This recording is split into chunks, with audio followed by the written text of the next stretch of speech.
Why I think you need Final Cut Pro 10? Here are 7 compelling reasons. Let's start.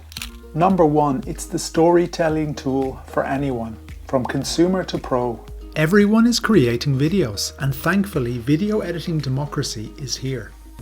It was clearly time for a rethink in this new, fully non-linear era of no more tape. Final Cut Pro 10 is Apple's answer. Number 2, price. This is a big reason why Final Cut Pro 10 is accessible to the masses. We have a one-time price of $300 for Final Cut Pro 10 and no subscription. Pay an extra $100 to get motion and compressor. Over a couple of years, the savings are already massive.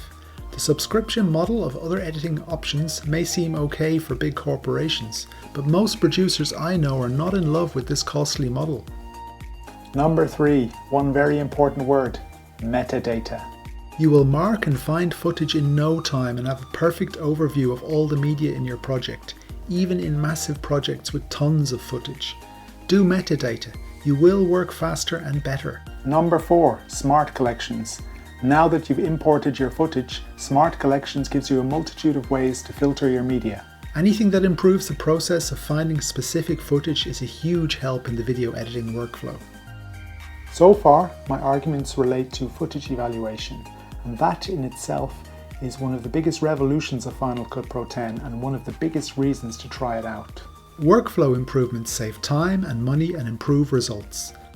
So now, moving on to some other key reasons. Number 5, the magnetic timeline. This intuitive interface will delight newcomers but scare the hell out of old control freak pros. My advice, embrace it. It really is fabulously logical and at the same time so flexible. It's part of this whole storytelling enabler side of Final Cut Pro 10.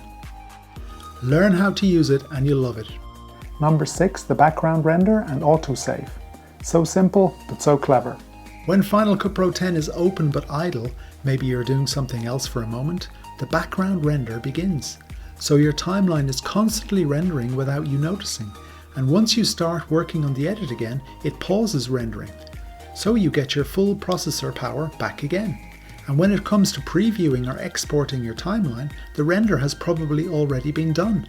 Plus your project is continuously being saved. There is no save button, and it works. What's not to like about that? And finally, number 7, it's fun. This is actually my favorite reason. I know it's just a tool to edit your videos, but shouldn't that tool be inspiring, motivating, fun? Do you want to use the same tools as we had 20 years ago? Or do you finally want to get a new spurt of energy in your work? Give it a few days, trust me, you won't regret it.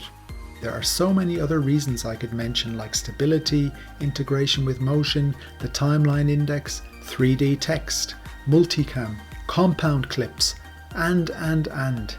Interest awoken? Then check out my must-see getting started video for editors. This will get you out of the starting blocks and get you feeling comfortable with the Final Cut Pro 10 interface. And you can click on subscribe if you're interested in hearing about my next videos. Ciao for now.